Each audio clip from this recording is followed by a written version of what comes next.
Hi, everybody. Welcome to the class 5. And today we will talk about something really cool. And I welcome new participants because we had an event yesterday in Los Angeles, and some people, they heard the pen story for the first time yesterday and decided they want to hear more. Just I didn't think that the class will be that deep, to be honest. So let's. Oh, translators are good. Okay. So let's remember where we are. So this is ACI, which consists of 18 courses, and basically this is an ancient knowledge that was kept inside some ancient monasteries, and Geshe Michael Roach, he was the first one who gave it to public. And in course 1, we had an overview of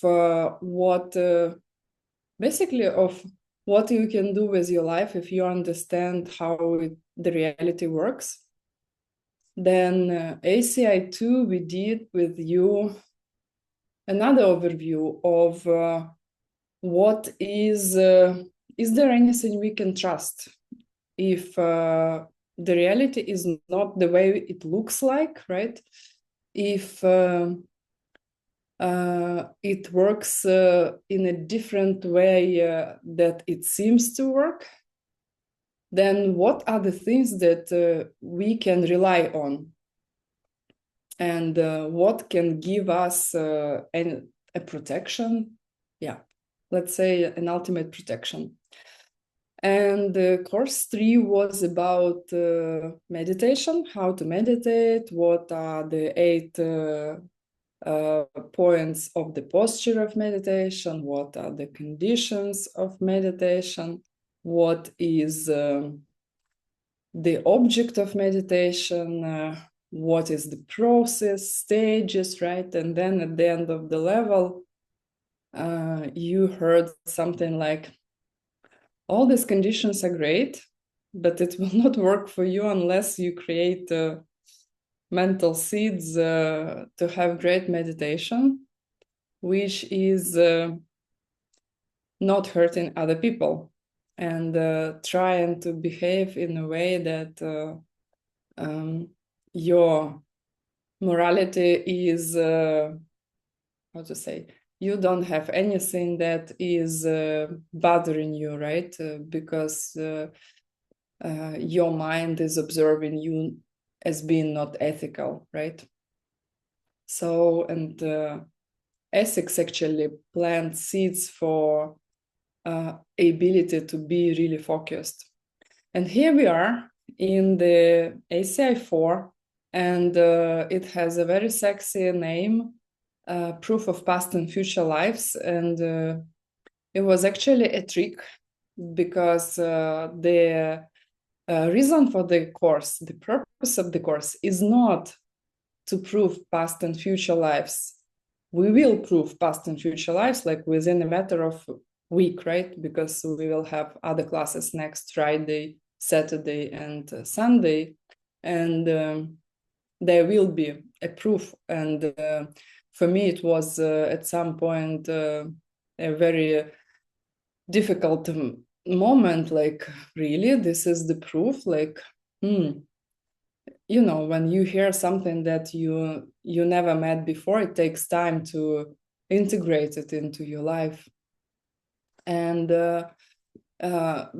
despite the sexy name, the purpose of this course is not actually to prove past and future lives, but rather because you understand already how the reality works, to push your thinking process into the direction of thinking, what can I do better with my life? I mean, it is short, right? And if it is really true that I can create anything, if I use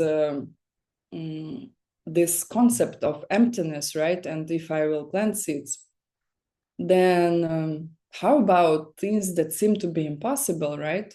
How about me evolving into something better than just the body that will die and the mind that is not perfect, right? How about upgrading this stuff, right? Can I do anything about it? And is there a state when I can be totally happy? I mean, can I reach at some point this place in our life, in my life, that honestly, I didn't meet even one person who would not think that if they will improve a little bit, like one point of their life, then it will be totally perfect, right? I will get a little bit more money and I will be fine. My relationship will get a little bit better. Like maybe my partner will support me in some of my activities, and then I will be totally happy. Or like if just my kids would behave, or would study, or if my parents would not be that sick, or if I would not have this debt or this mortgage. But you lived already a little bit, and probably you noticed that it never happened yet. And even if it does, for how long do we appreciate when we have something good happening in our life?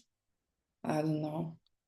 If you are a very grateful person, that maybe 5 minutes. And then you have next stuff, right? You have the next goal to run and to reach. And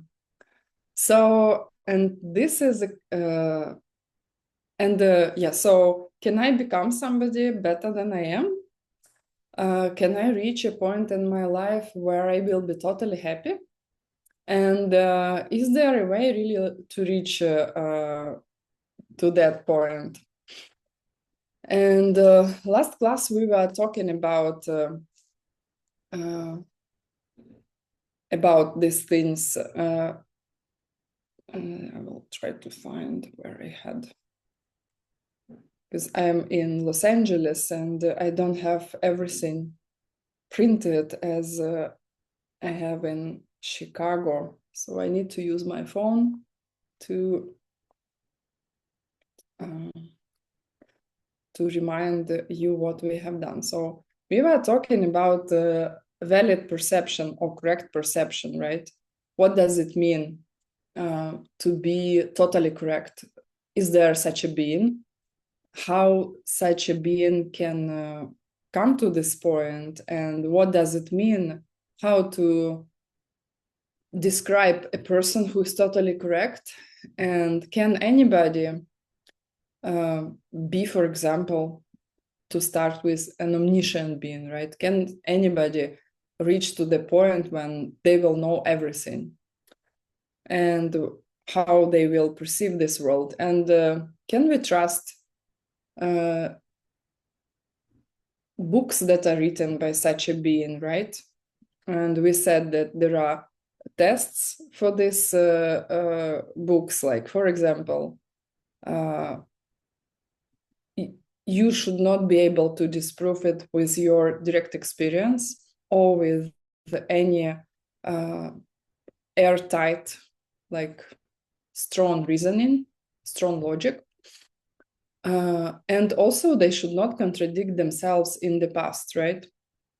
And we also were talking about the fact that some of experienced ACI students, they know already that same thing was taught again and again on different levels because of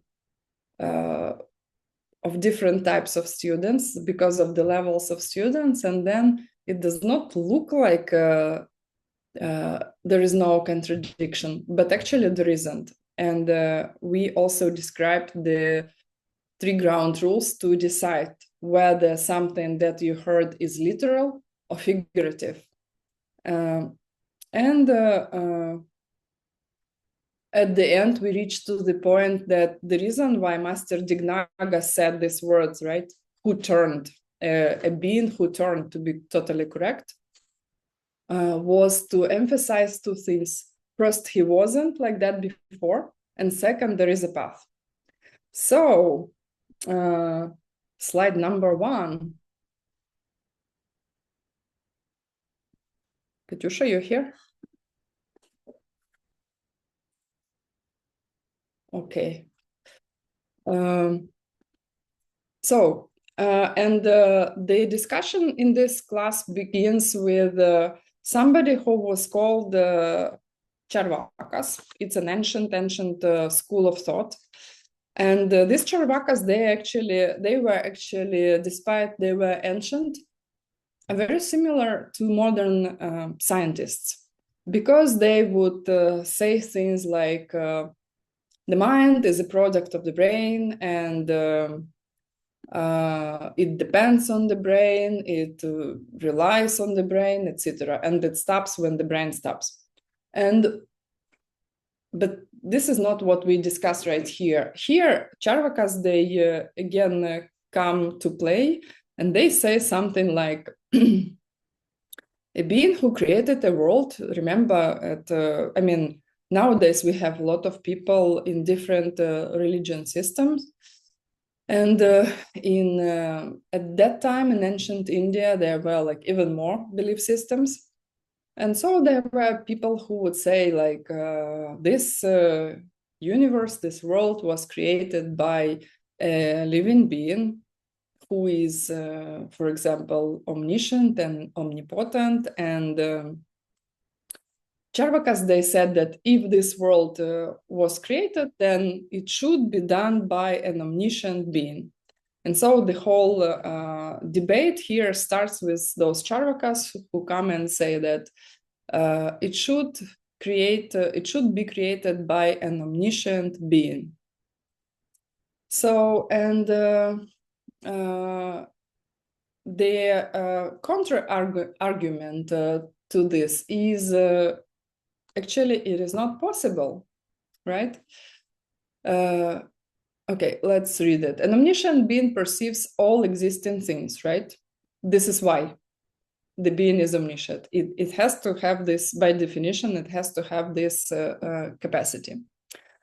Some of these objects are changing and unchanging. So we should think here now that if we will review, if we will think about all existing objects in the universe, everything that ever existed, exists, and will exist at some point, we can divide them into two big groups. We are talking about existing objects, right? Not about non-existing objects. Like if I will close my eyes and think about a purple elephant, I don't know, 3 meters tall, walking through this room, it will be a non-existing object. The idea of the elephant exists, but there's no elephant. So we are talking about existing objects. All existing objects can be divided into two big categories. I mean, one of them is really big, and the other one has like 3 objects or something, 3 types of objects. And this is changing things and unchanging things, right? So this guy, an omniscient being, let's assume that there is such a guy. These guys should be able to perceive both changing and unchanging things. So why does this prove that the mind of an omniscient being must be a changing thing? And if it doesn't make any sense to you, just listen and nod, because at some point it will make sense to you, I promise.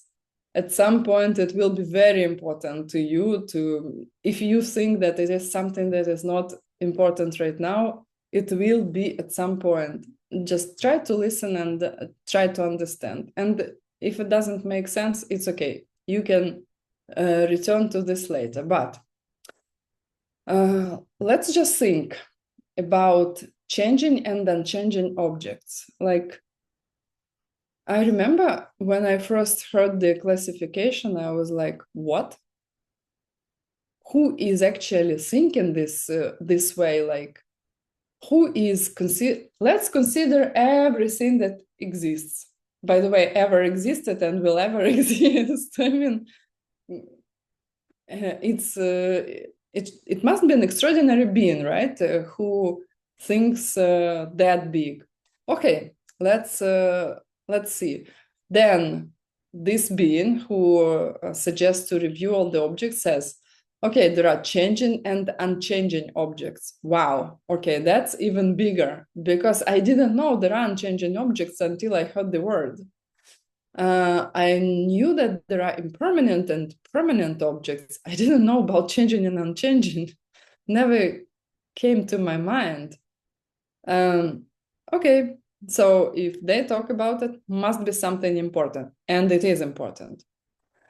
So changing things are physical objects, mental objects, non-physical, non-mental. For example, a human being is non-physical, non-mental. Like Ina is not physical, not mental. And there are unchanging objects. So almost everything that exists is changing, right? It's a thing that changes moment to moment. And there are basically three things that are unchanging. One is the ultimate reality of every object, like the fact that the pen is empty of its own nature, right? When we will leave this object here and we will go out, then what it will become depends on the person or a dog or anybody who will enter the room, right? This object is not the same for different people. They see maybe the same shape and color, but they definitely do not use it the same way. Not everybody tries to write it, right? Like definitely not a dog or a cat or a baby. Or for example, let's imagine somebody from middle age, right? They will not know what to do with this object. Or like imagine like this thing. And if I close my eyes and think about the same thing I was calling the same thing, totally different things in my childhood. I mean, I close my eyes, I think about telephones and my childhood, and it's a huge object. Why do I even call the same name, like telephones with discs from my childhood and this thing? Lots of questions. So, and unchanging object is the fact that this thing should not be what it is. It can be anything, depending on my seeds, right? The ultimate reality. And there are two more.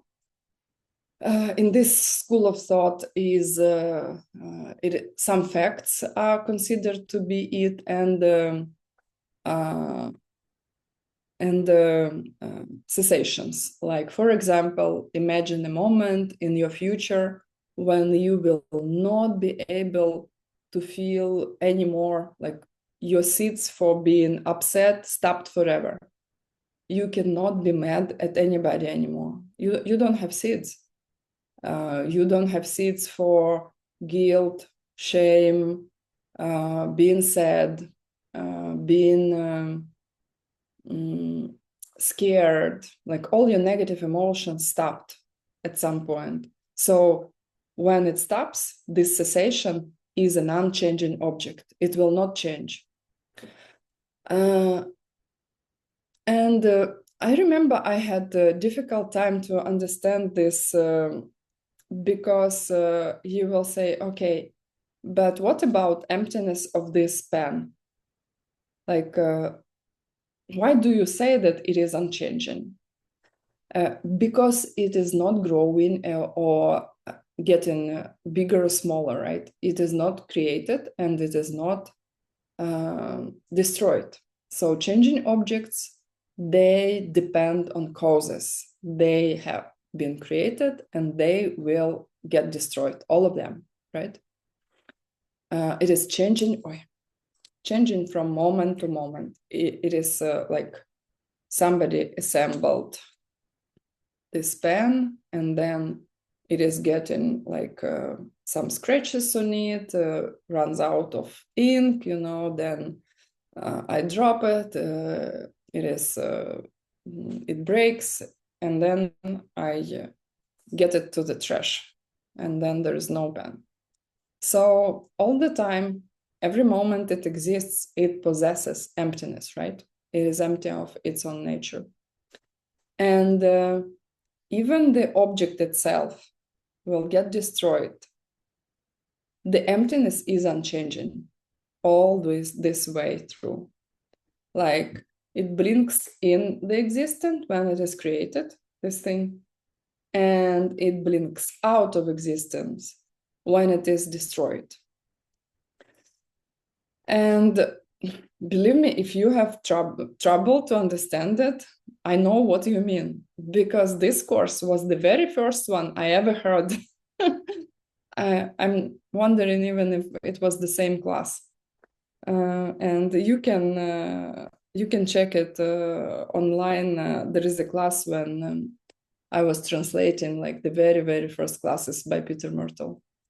And so it took me a while to understand like how can it be like for that changing, unchanging is not the same that permanent and impermanent. It is very, very crucial to understand it. And this is why we have here, you can see Takpa Mitakpa.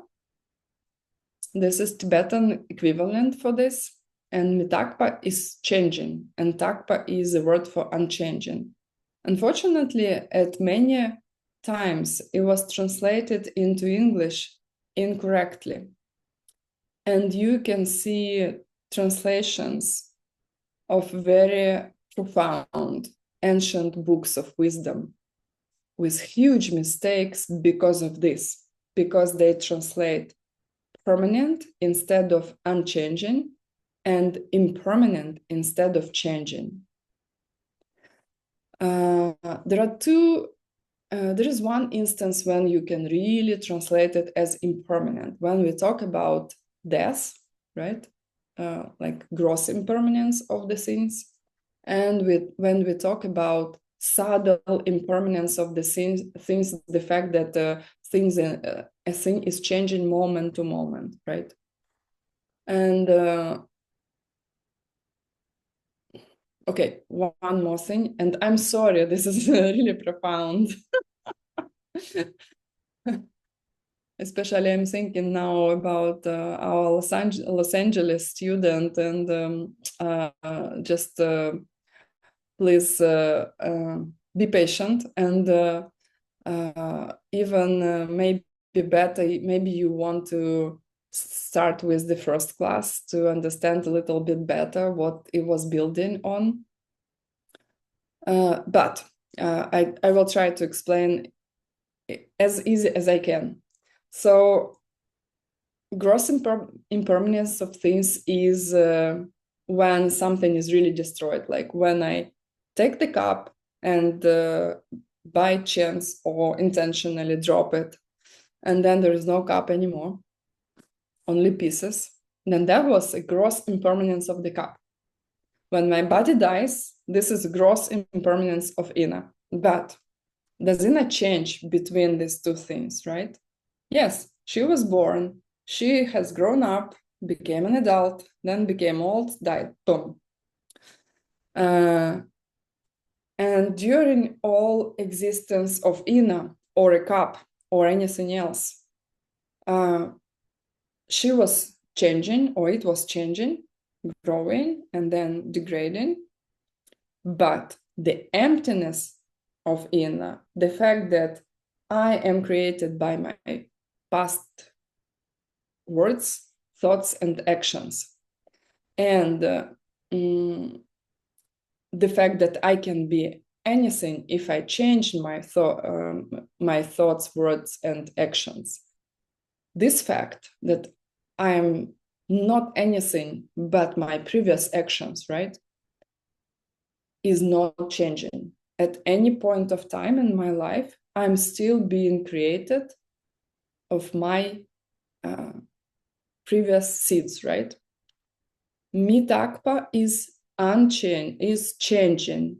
Takpa is unchanging. So in English, it's the opposite. You use where you use the word me, which is not in Tibetan, is actually changing. Mitakpa, changing. Takpa, unchanging. Whew. Okay, we're just through the difficult part. Now, so let's go back to our being supposedly omniscient. Can this being perceive both changing and unchanging things? Does it mean that the mind of an omniscient being should be unchanging? Because if you will think about it just a little bit, right? You say, okay, an omniscient being is somebody who should be able to perceive all three times, past, present, and future, of every existing thing. So he does not use, he or she, they do not use their memory, right? In this case, because they have access to every single moment. They do not rely on deduction. Very interesting. They don't have to, because they have they do not have hidden and deeply hidden reality, right? Remember the levels: obvious reality, what we can perceive with our five sense powers and our thoughts. I mean, perception of our thinking, right? Perception of our thoughts. And the deep level is emptiness, for example. We can prove it with our logic, deep level. And like, for example, when I teach the pen, I prove emptiness of this thing and the nature of reality using logic. But there are things that are deeply hidden, like, for example, correlations. What should I do to get this? What should I do to get that? This is something that can be only described if there is somebody who became totally correct, who really knows these things, and basically should be omniscient. Okay, so such a being, if it perceives all this stuff, no deduction, no memory, totally direct, valid perception every moment of time, this being, his mind, should be unchanging, probably, right? Because all the things, I mean, it's not even not fun to play chess with such a being, right? He knows all the next steps, and he sees how he or she won the play, right? So it looks like it should be unchanging, right? But it's not. And it will maybe take for some of you several years to understand. And unfortunately, I cannot help, because these realizations, they are subtle and they are based on your practice, meditation and studying. But basically, when we think about changing or unchanging thing, person, mind, etc., there is a concept of time built in, right?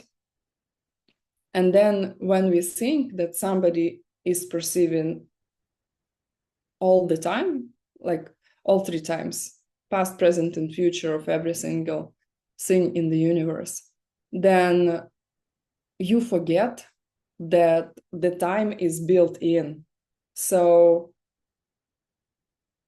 if such a mind exists, it should be changing, because it is perceiving changing objects.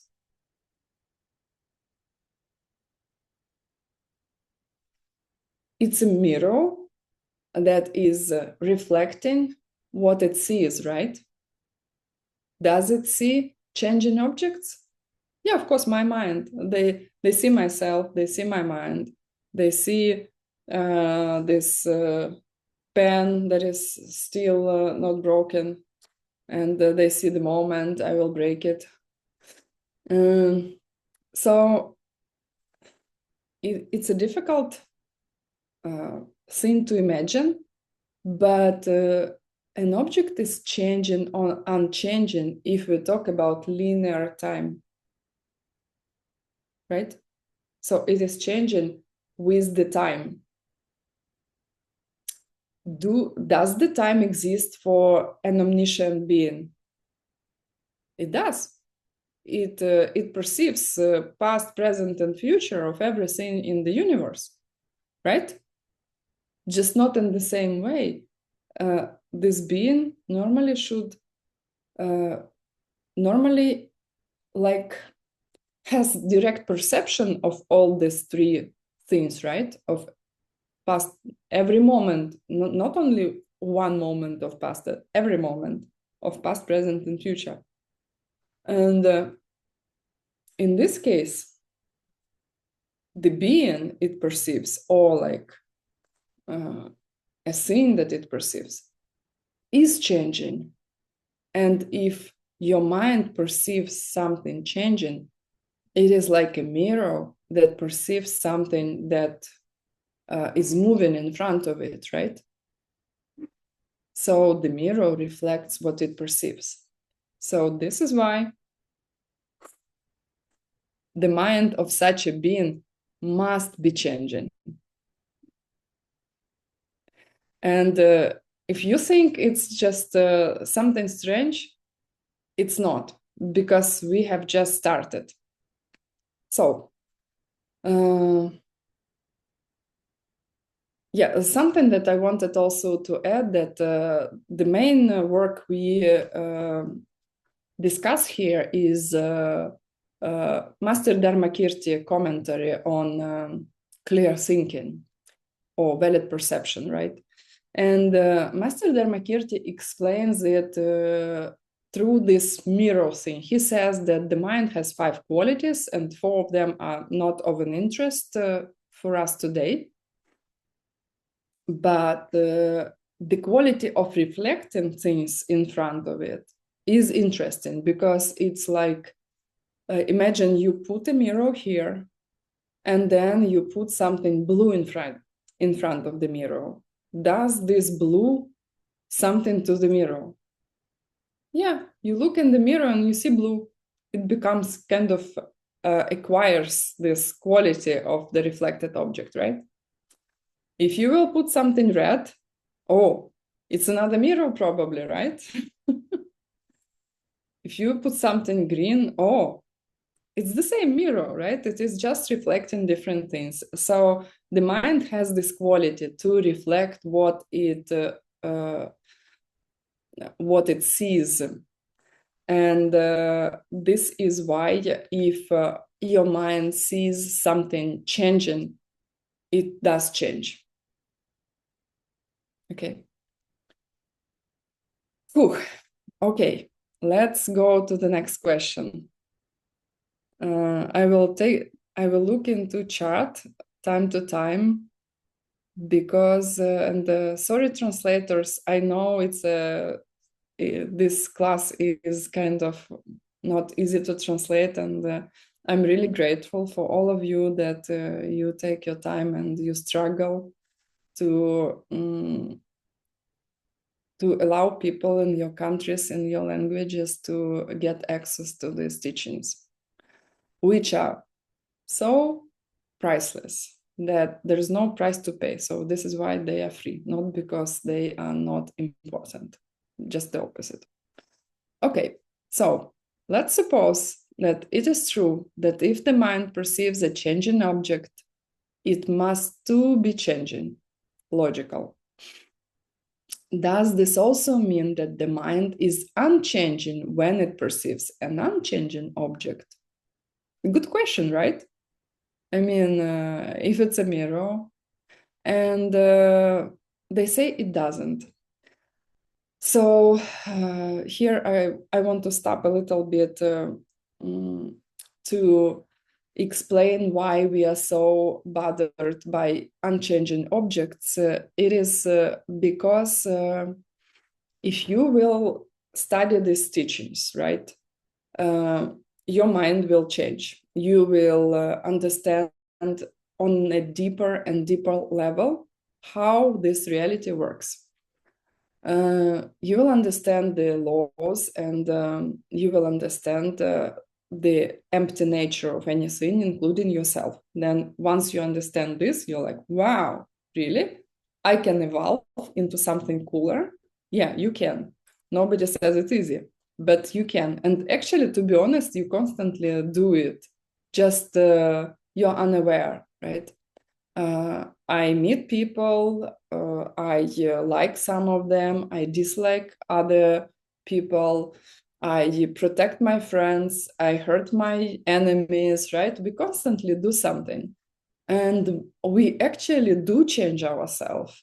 The person I'm now is the result of me changing myself. I was somebody else before. I mean, even 5 years ago, I remember had some different opinions, different ideas. I looked differently. You can see me with red hair 5 years ago. Um, and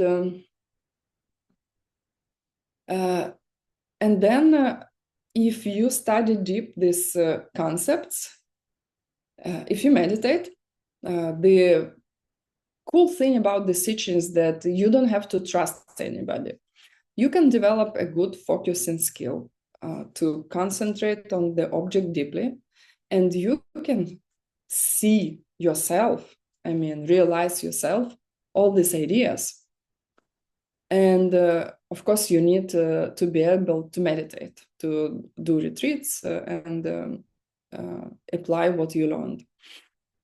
Then once you have the ability to be single-pointedly focused on one object, you can direct it onto wisdom, the fact that it does not come from itself, right? That it is empty on its nature. And you can get a special insight that changes completely your life. It's like a conveyor afterwards, that your life is becoming only better, never go back. And since this is such an important object, what happens there, right? You actually perceive for the first time directly what you learned when somebody first taught you the pen. When somebody first taught you the pen, you touched this unchanging thing that this object possesses, its emptiness.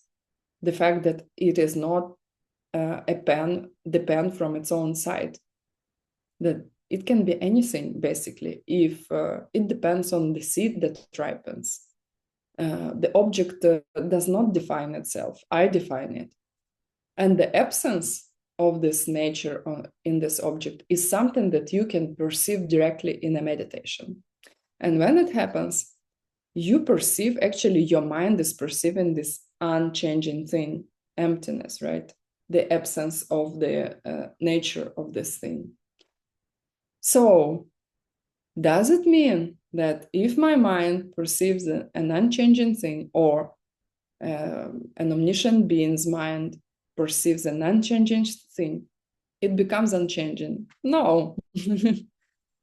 And it's interesting because they say that it is difficult. This is why it is so difficult to perceive emptiness directly, because it is unchanging. And our mind, we try to perceive an unchanging object with our changing mind. And when we are really in contact with this object, we lose the sense of me. For a while, I do not think me. My attention is 100% absorbed by perceiving emptiness of the object. And then once this contact with this object stops, it goes back. And I restart perceiving myself. So they say when a changing mind perceives an unchanging object, it's like a fly. I will not tell you flying over what, but this is in ancient scriptures. I didn't make it up myself, but it's like a fly, you know, like zzz, and back to unchanging object. Then it flies, takes off, zzz, and then back to the unchanging object. So this is how a changing mind can perceive something unchanged. It goes there and back, there and back, there and back. Whew. Okay.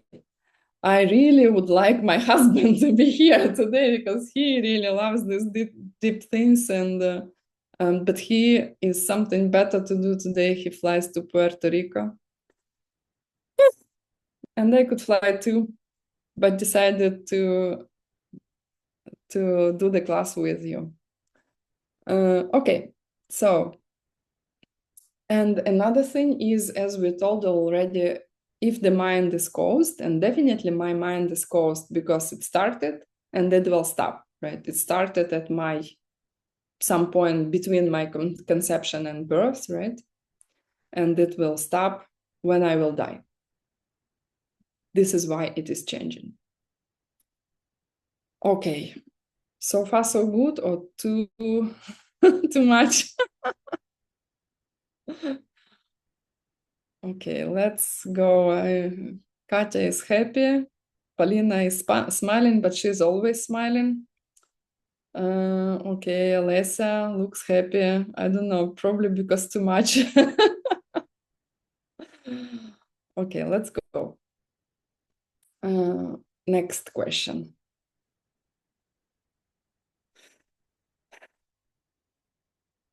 So this Charvakas, they say, remember that only omniscient being is the one who created the world. No other being can create. And explain why such a being could not have been omniscient. Okay, let me first read and then I will explain. The omniscience of such a being would have to be either a changing thing or unchanging thing, right? It can't be an unchanging thing because of the mirror issue, right? That we just talked about. Because the being is perceiving changing phenomena, which is I am this changing phenomena, you are changing phenomena. I think this is obvious, right? If the being's omniscience is a changing thing, then it must have come from causes. And so he would have had to be caused. The being has to have causes. In that case, he couldn't always have been omniscient, which proves what? Ta-da! There is a path to become an omniscient being. Right? Logical? Okay, again. So if there would be a person, a being who would create the world, it would have to be only omniscient. Okay, let's say we are good with this. Then I have a question. The mind of such a being is a changing thing. This omniscience, right, is a changing thing or unchanging thing. If it's an unchanging thing, we say it is not possible because he would not be able even to know about my existence. I am a changing phenomenon and the mirror have to reflect, right? Omniscience means he knows all things. He has to know me or she, a being. They have to know me. If they are omniscient, they should know this too. Or anything I see, this computer, the camera, I don't know, they should know Mickey Mouse, right? And I definitely know there was time on this planet, strange to believe it, there was no Mickey Mouse. So even Mickey is a changing thing. So it contradicts the unchanging theory, right? That the mind is unchanging. And then we cornered our Charvakas, these people from ancient school of India, that were saying that the omniscient being must have unchanging mind, right? And like lots of other things, like would not be created, etc. And then we say, yeah, okay, if you want to have your omniscient being, I'm good with this, but you must admit that the mind of this being should be changing because it perceives me at the very least, Mickey, you know, like you, this computer, changing things. Otherwise, how can we call somebody omniscient if he doesn't know me? Okay, so and then, do you accept that a guy who knows all or a girl who knows all is a changing thing? Yeah, I do accept. Then they had to become omniscient somehow, right? Okay, great. Whew. One more. One more step up. Let's get to this next slide. So we just proved to ourselves that if such a being exists, then it had to become such a being. It was not forever, forever omniscient, because omniscience means also knowing changing things. Knowing changing things means this omniscient mind is changing because it perceives changing phenomena. If the mind is changing, then it has to become omniscient. It was not always omniscient. Whew. Okay, what does a person who have to know in order to be all-knowing? This is like, it's a trap, to be honest. Because when you think about a person who knows everything, an omniscient person, all-knowing, like, by the way, if in ACI somebody tells you that you should consult the all-knowing, it's not an enlightened being, it's Google, okay? So, ChatGPT also nowadays. So, and it's a good question, right? Because instantly you have a tendency to think, oh, all knowing means it just knows all the laws of physics, you know, can calculate how many molecules are there in the wall in front of me. And by the way, it's not such a big deal. And you know, my husband Bill did his 3 meditation retreat. I didn't do 3 year meditation retreat, and I really love to ask him about his experience time to time. And once he told me, okay, confidential, don't tell anybody. But once he told me it's not a big deal to calculate the molecules in the wall in front of you, actually. So you can perceive it as you want. I don't know what to make out of it, but I know his meditation skills were extraordinary. So you have a tendency to think like some encyclopedical stuff, right? Like events, people, quantities, definitions, something like that. But very interesting.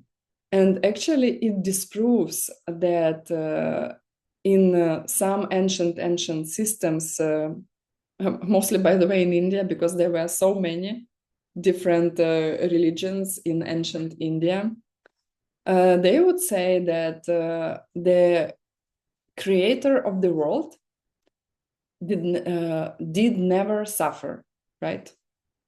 They would say, there is a creator, it did create the world, never suffered, does not know what suffering is, because he is perfect, totally correct, blah, blah, blah.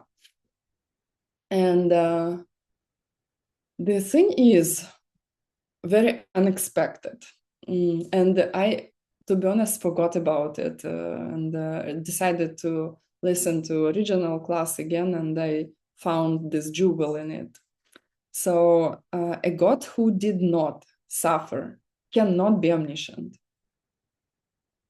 or a person, or a being.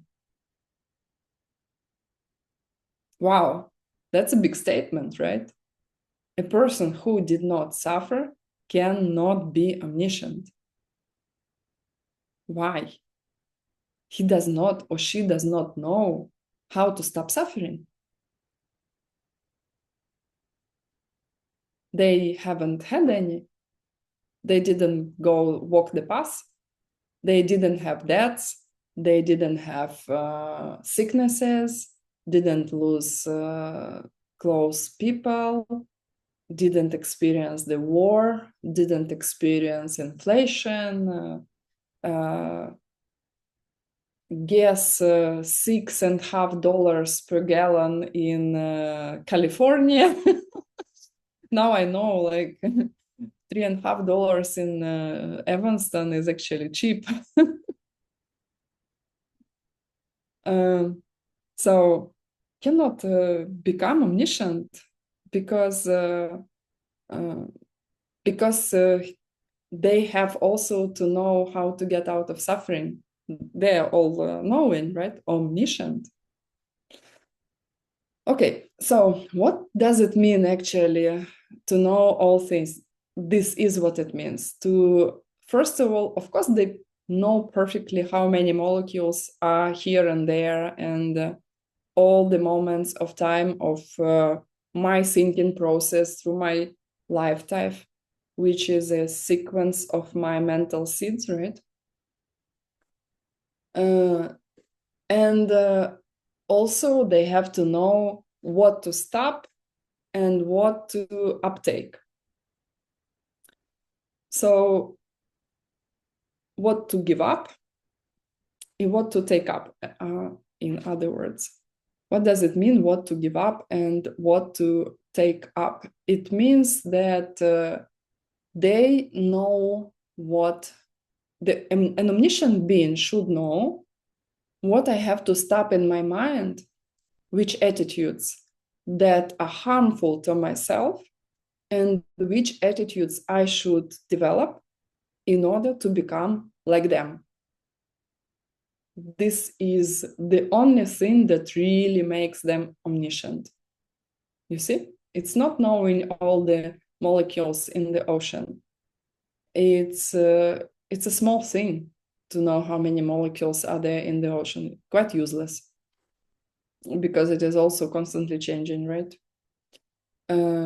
But to know what to stop, how I'm blocking my happiness, and what I'm missing to get there, that's a big deal. And this is why they are omniscient, because they know exactly. They can see any moment of past, present, and future, and have direct access to it. They have direct perception of it. It's cooler than any memory, cooler than any deductive perception. They don't have any, they don't need it. Like, why they do not need memory? Like, look up here. How many memory you need to use to see this object in your screen? Do you need any memory? Or how many deduction you need to decide that this is white, or this is the pen, right? You don't need one, because you have something better than that, right? This is why they don't use deduction and memory. Okay, and I think we are going to the last question. I don't remember, do we have two more or one? Let me see. Okay, two questions. Okay. And so what two things I included? Yeah, this is a little bit old old Geshe Michael style, right? He's being here very sophisticated and he does not use these words anymore. He tries to be like understanding. He tries to put it in a way that any waiter could know what he's talking about. He calls it a waiter test. I mean, waiters can be really sophisticated. My son is a waiter right now in one of the restaurants. Oh my God, he's really sophisticated. Probably any waiter, let's say. What two things are included in the afflicted side of existence and what two impure side of existence? So let me explain what it means.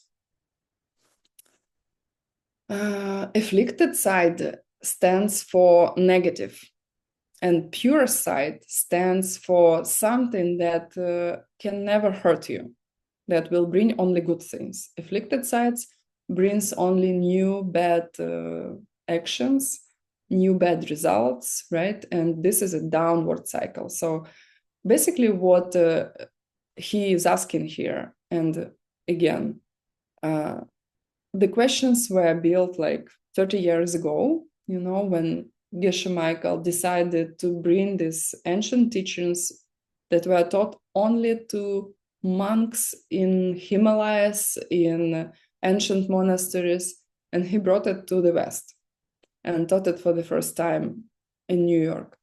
So he also was probably changing Geshe Michael, because nowadays, you know, he is not using the same words. And this is what it means. What two things are bringing negative experience and are like a downward cycle, and what two things brings on pure things and positive upward cycle. There are four famous noble truths that are not correctly called so, and he calls them Arya truths, and Arya has nothing to do with Germans. It's a very ancient word for a person who perceived this ultimate reality, which we call emptiness of any object directly. So I sit in meditation, focus on the ultimate nature of a thing.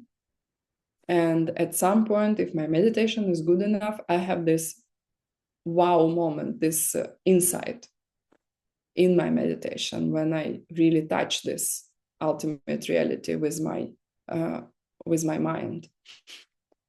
It is important to realize that the fact here refers to actual examples of suffering, like the fact, and there is no fact in the question, right? So in Tibetan, this word dempa or truth, you know, we have four truths or four facts. So they are talking about problems of our life or about how to get rid of these problems. So these facts or these Arya truths, they refer to sufferings or problems and not just to principles relating to them. Suffering or problems and the source of problems are this negative part. End of suffering and the path to end of suffering are on pure side, positive part. Again, needs to be explained. Why is this strange question? I mean, after we came to the fact, okay, somebody probably can become this totally correct omniscient being, cannot be unchanging. Probably there is an evolution path, right? Because somebody has to become this evolved being, and it has to suffer before, because otherwise they will not know how to stop this suffering and they will not be omniscient in this case. And then this question, because this question is related to their path. So this question actually describes how they did it, what they know, what to stop and what to uptake. And actually it is described in these 4 truths. Truth number 1, Dugnel Denpa. It's a truth of suffering. Like they say that this tradition is negative because people misunderstand a little bit, and people who even study for a long time sometimes misunderstand it. When they say here that everything is suffering, what they mean is actually the fact that you are either suffering right now, like you have problems, either active problems or upcoming problems or past problems. You have good sides of your life, good things in your life that definitely will stop. Why? Because they're changing things. Nothing good that you have can last forever, unless you will learn about this second part about the upward cycle, right? If you just live your normal human life, then everything will degrade, everything will stop, everybody will die. It's not depressive, it's just true. It's just reality. And then this is the first part. So either you have problems right now, or good things that you have right now will stop. Both are suffering. So isn't it strange? Whether you are good or bad right now, you feel good or bad in your life, it is suffering because either you just in pure pain, or good thing will stop and you will suffer. And third thing, that anything bad can happen any moment. This is the nature of this reality, right? So this is why they say everything is suffering. It's not that they are just depressed, strange people. Then the second part of this 4 Arya facts or 4 Arya truths is Kunjung Denpa in Tibetan, which means source of problems or source of suffering. And you know what this is our past actions, right? Our past thoughts, words, and deeds that were imprinted in our mind, became mental seeds, and then they ripen one by one. And we have what we have right now. We've got what we've got. And we're in a negative cycle right now, right? Everything is wearing out, and it has the cause. They say when you see emptiness directly, when you are when you have seen, when you have perceived the ultimate reality, emptiness directly, then you experience directly as realizations in your mind these 4 Arya truths. This is why they're called Arya, because a person who has seen emptiness directly, who perceived the ultimate reality, becomes an evolved being, let's say. And I'm sure that lots of prominent figures on this planet, they had these experiences from what they describe, like, and from their behavior, they had really profound, some of them, they had really profound realizations of these 4 Arya truths. For example, Jesus. And so there is a reason, there is a cause for my problems. Third part, and here we come to something positive. Gok Denpa. And Gok is a very interesting Tibetan word because it stands for stop. And Gak Den or Gak Denpa means that you can stop it. It will be stopped in future by you, because you will understand the nature of reality. You will understand everything about seeds and about how it works, and you will be able to get into control of this process more and more. Takes time, but it's worth it. Then at some point, you will be able to stop it. There will be a point when you will no longer have your problems. Can you imagine? It's cool. And there is a path.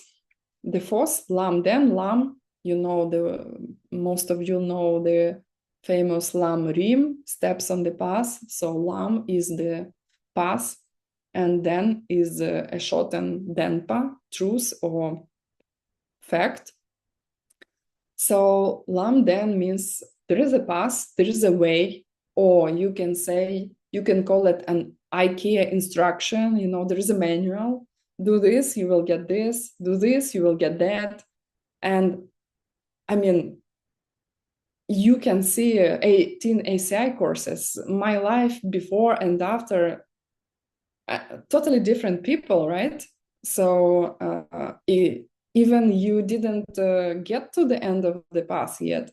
If you have made to the ACI 4, you definitely can see changes already, right? In your thinking process, in the way you live your life, in the way you react to people and to different events in your life. So, and it will be even cooler than that, promise.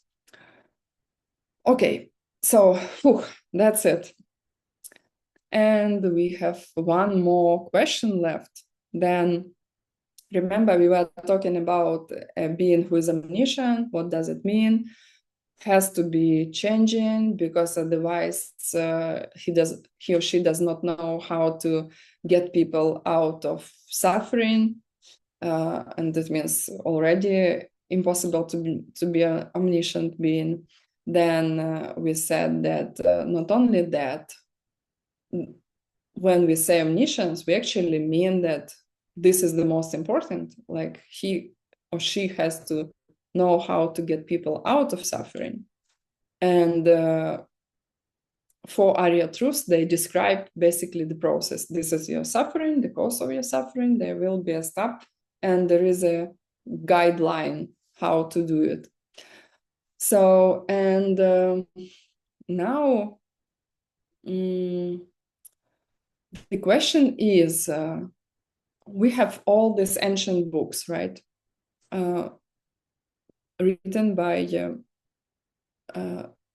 or not written, actually, they didn't write anything, but spoken by a being who is supposedly totally correct, right? Who cannot make an error because can access to every single moment in the past, present, or future of every existing thing.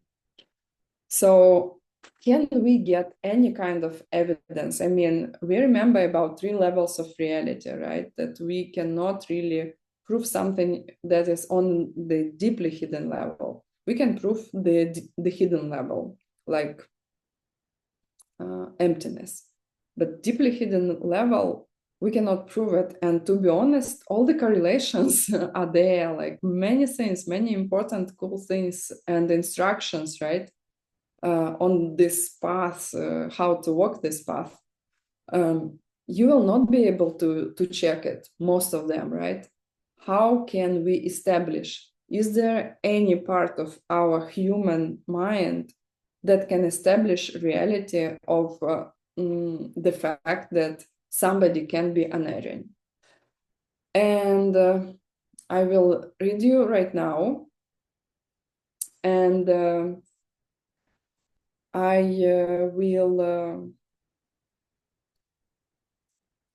do not expect you to be, convinced right away, because for me it took probably 2 years to understand what it means.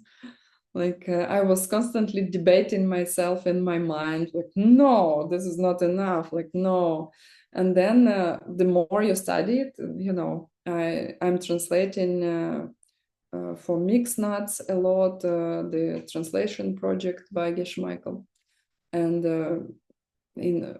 into Russian, Ukrainian, and simultaneous translations. And then at some point you will get this, wow, actually it does prove. but just if it will not be convincing for you, just don't deny it right away. Just put it on the shelf and think, okay, I don't have anything to really to prove that this is actually a good proof as of today, but I will observe, like I will analyze what will come, and I will have a better idea tomorrow.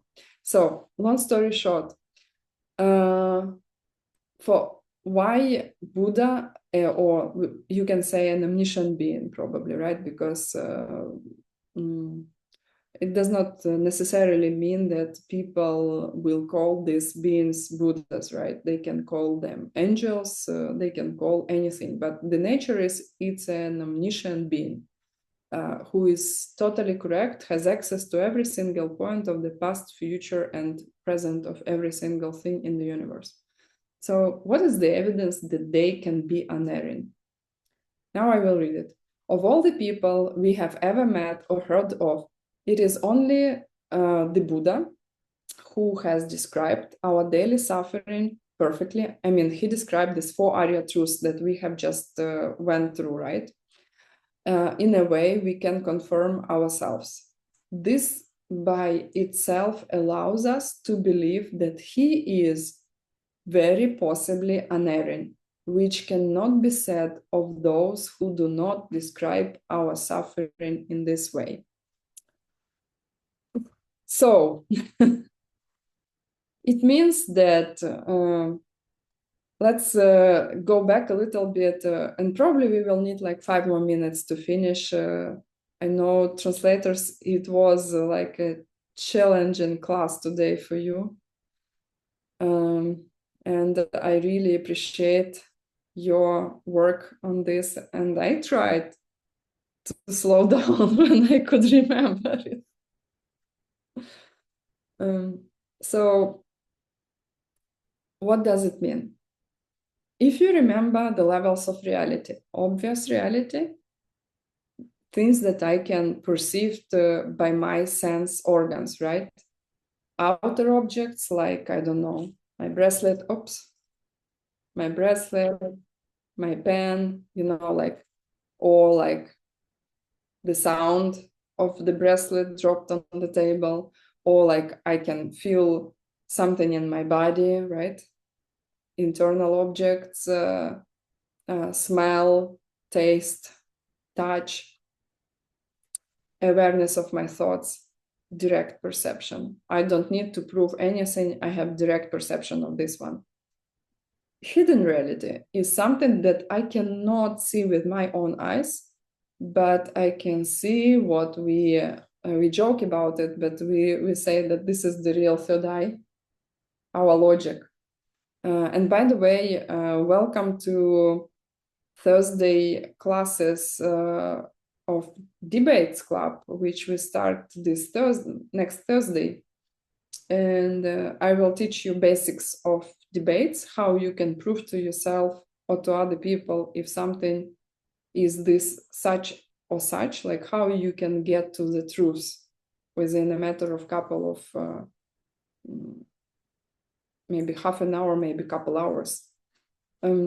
So with our third eye of logic, right,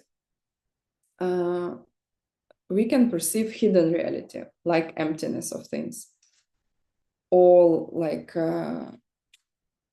something that you do not see directly. Not only emptiness, right? We constantly draw conclusions. We constantly use our logic. Like, for example, you see that the word, there is a mistake in the word, but you guess, right? You use your logic. You think, okay, what would be the word that would match here, right? And you think, oh, they probably omitted this letter. We constantly draw millions of conclusions, millions of we use our deduction constantly to figure out stuff. But there is a level that is deeply hidden. So for obvious, we use our sense organs. for the hidden, we use our logic. And for the deeply hidden, we have only one thing we can use, unfortunately, but this is the truth. We can only rely on somebody who has seen it. Like Bill comes from where he went. He came from Colombia, and he says, wow, in Colombia, there are really cool beaches on the ocean. But he says, it is actually a little bit unsafe, right? Because I have seen such and such. And I think, yeah, okay. I do not remember he lied me, especially about flying to different countries. Probably he does not lie this time, right? More or less, this is how we think. Here, it is the same. We try to see if a person who we suspect to be totally correct, can we confirm somehow why we suspect that this person is totally correct, right? Besides that, this person taught all these teachings. And we say, they should describe something that we can verify. And to begin with, this teaching describing very correctly, how to say, unerringly, what we can see ourselves. I do not know anybody who lives over 100, okay, let's say 104 years old. I knew people who lived 104 years old. Actually have a ring of this person. Yeah. My husband's grandmother, she lived 104 years old, until 104 years old.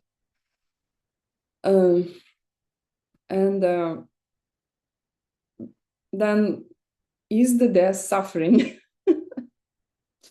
Probably, right? Will everybody die? Yes. If you're born, you will die, right? So how much can I hear about it, and how many people described it to me until I heard it in these teachings? Nobody. It's an important question. Besides the fact that even before I die, I have plenty of problems already to begin with. And then guess what? There will be one more that will stop all the previous problems, but is a problem big enough itself?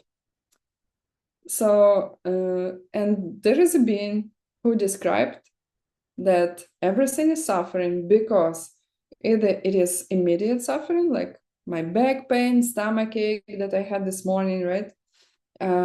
Or something great that I have. I mean, this computer, my health, right? I had to, by the way, I don't have it right now. I wanted to, oh, actually I do. Like, I become older, and you know what I was really excited about?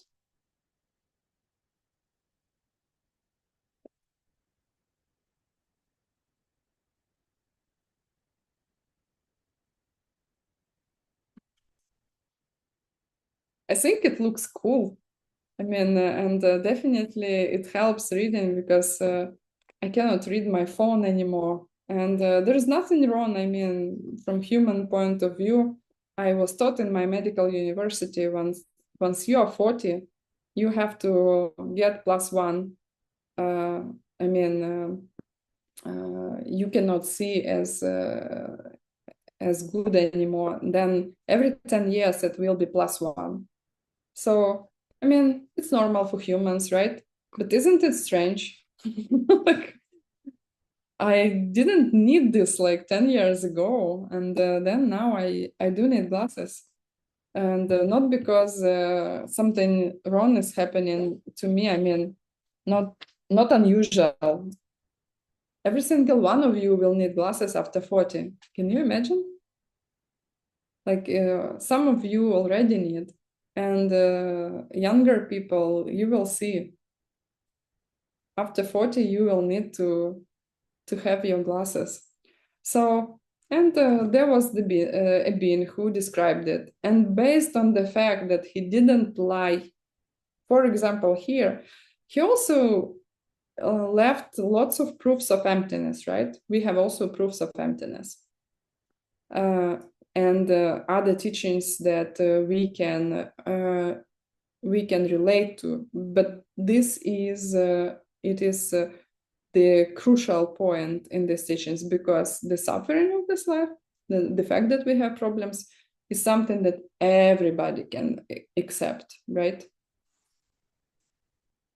Based on the fact that this part is correct, maybe he was not wrong about other parts.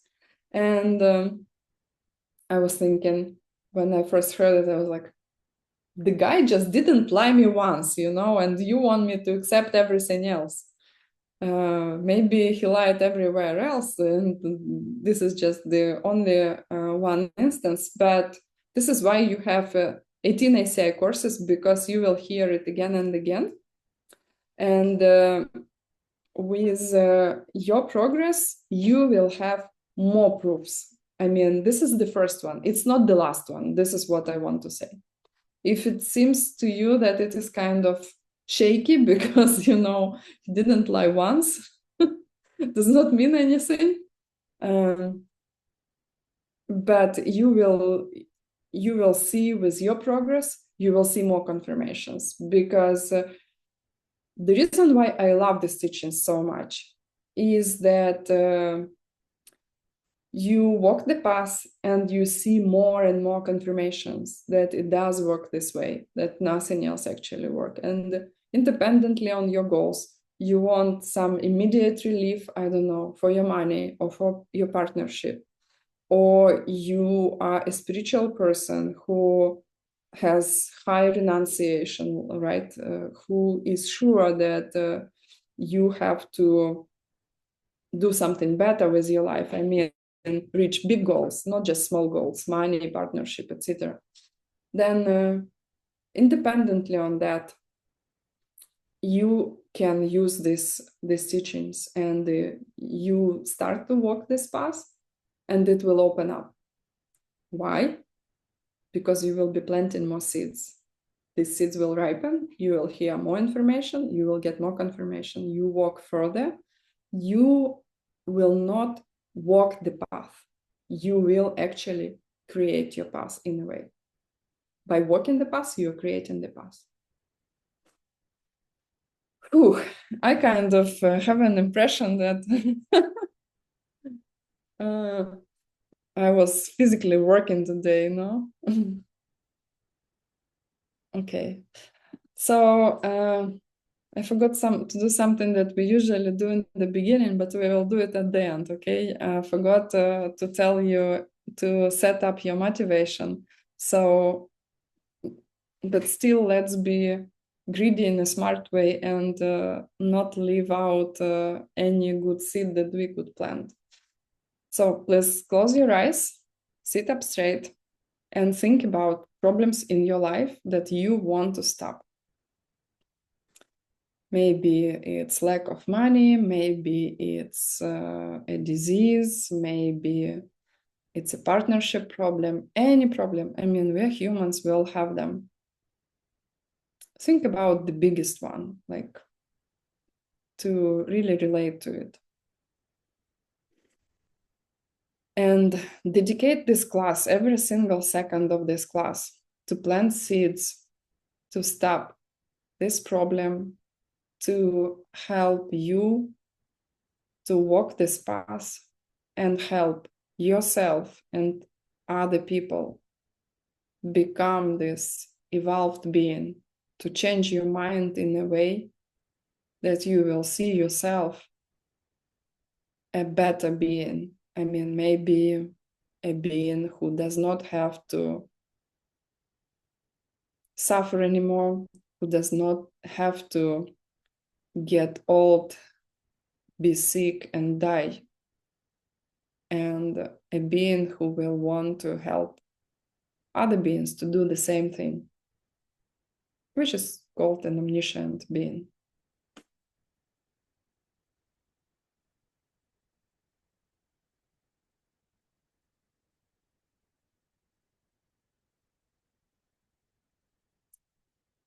Go back to your breathing, open your eyes. I just remembered that this class was stopped, the original class by Geshe Michael was stopped suddenly.